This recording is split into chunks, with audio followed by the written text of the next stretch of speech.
Questo nuovo album si intitola Tutti i sorrisi del mondo. Realizzare un disco è sempre per me una sorta di scoperta in diverse tappe, attraverso un percorso che in genere è abbastanza lungo.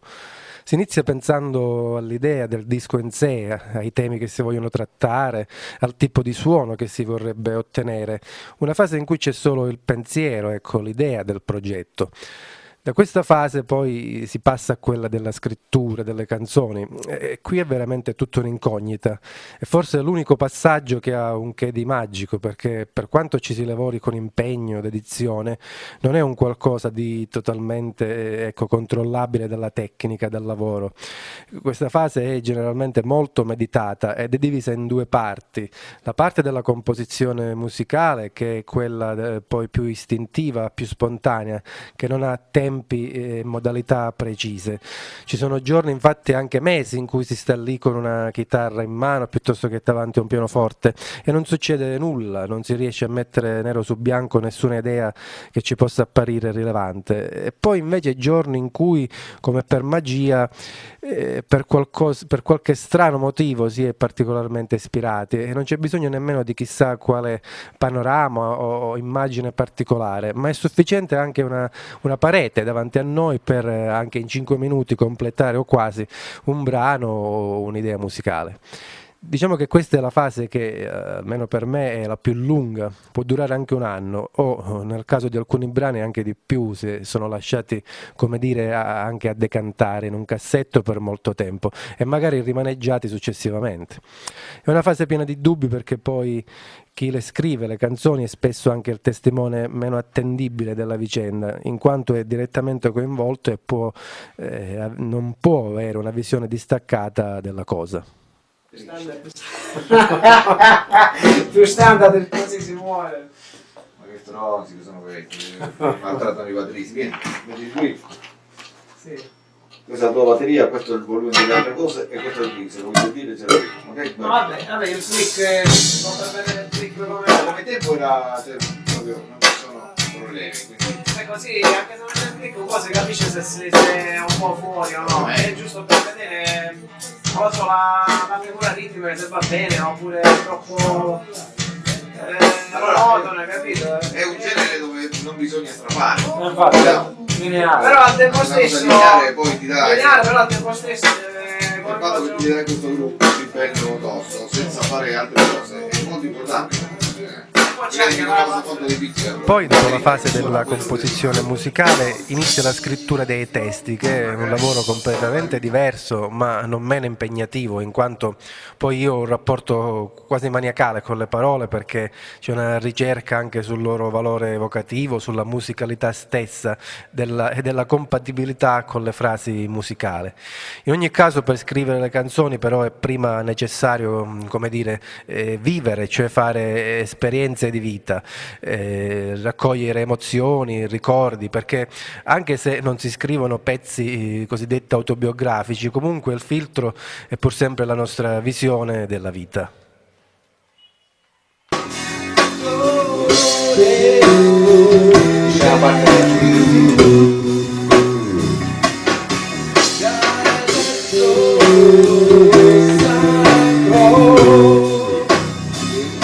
Una volta completati i pezzi che dovranno essere inseriti nell'album, si passa alla vera e propria realizzazione dello stesso.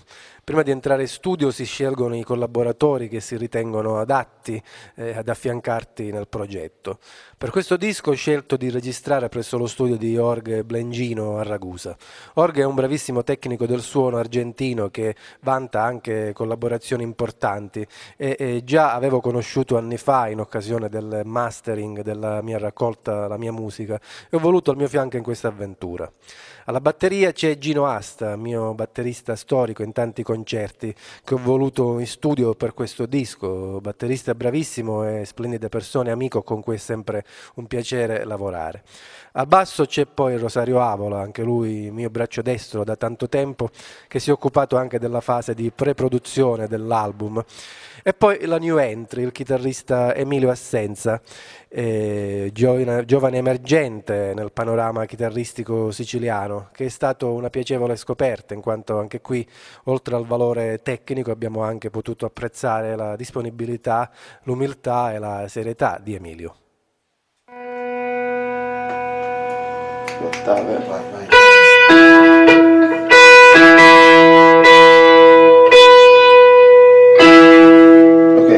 Ok, proviamo adesso.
Il lavoro in studio è affascinante in quanto il disco prende forma piano piano e ha il valore, come dire, della scoperta, della creazione, in quanto si dà una veste sonora a dei brani che per mesi e mesi hai sentito solo con voce e chitarra, quindi spogli, ecco, di ogni orpello.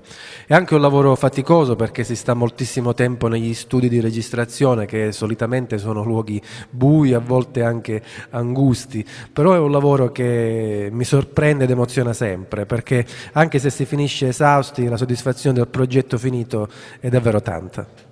Acque mare. Aspetta, adesso li faccio.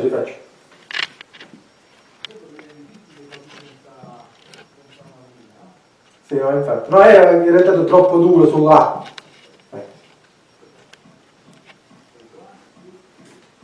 Ah, no, vai, rifai.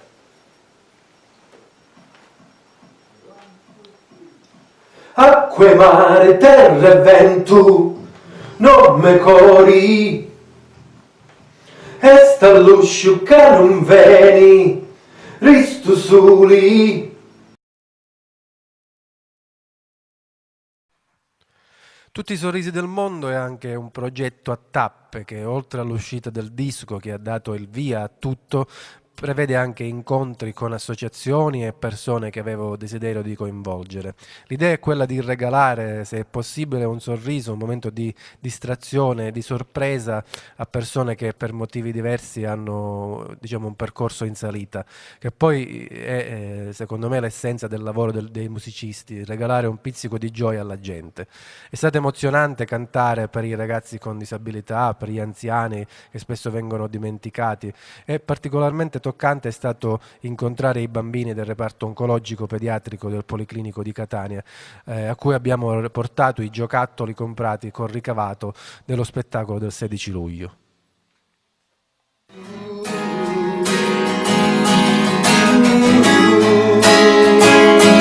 Che i sorrisi del mondo sarà.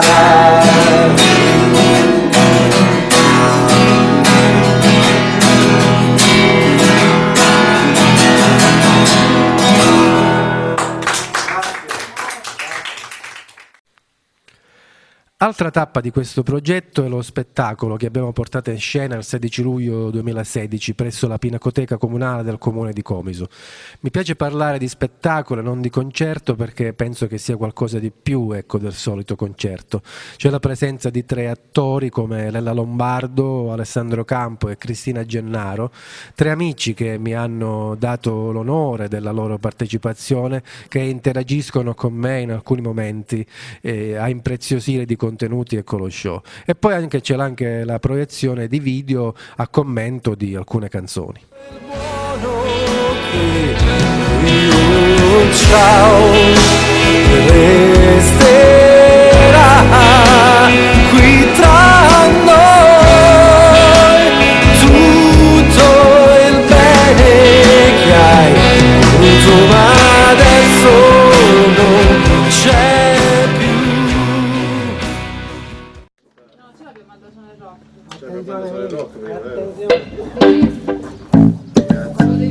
No, vero, perché faccio io alcuni.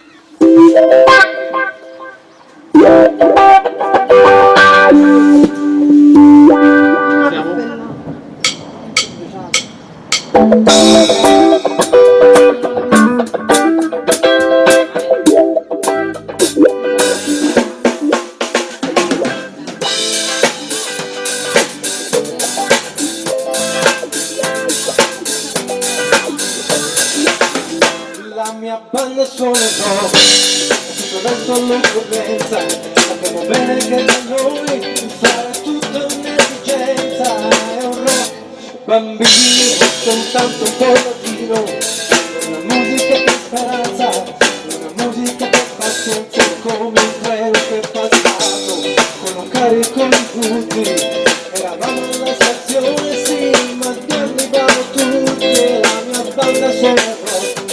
L'avviso per chi non c'era e per chi quel giorno lì non seguiva una sua chimera e non non ancora meglio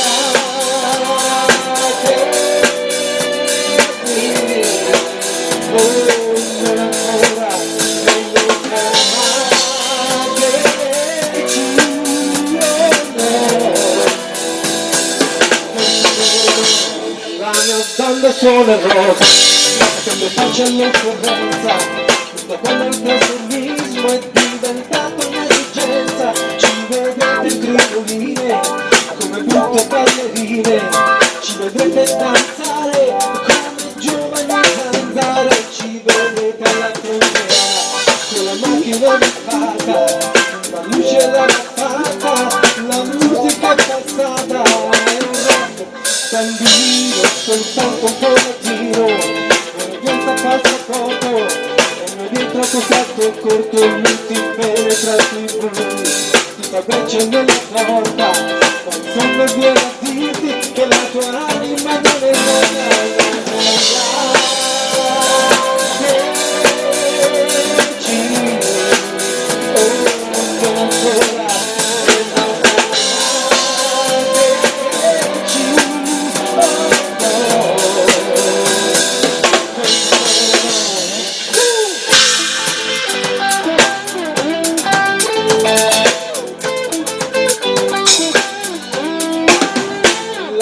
banda suona il rock ed è un'eterna partenza che deve avere modulazione di frequenza, è un rock bambino soltanto.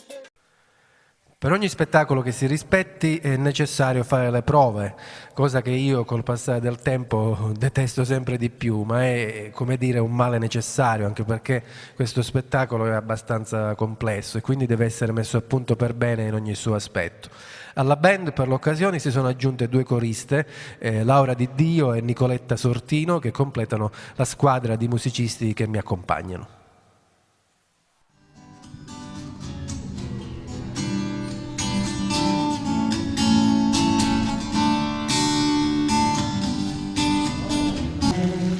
Che dare quest'anima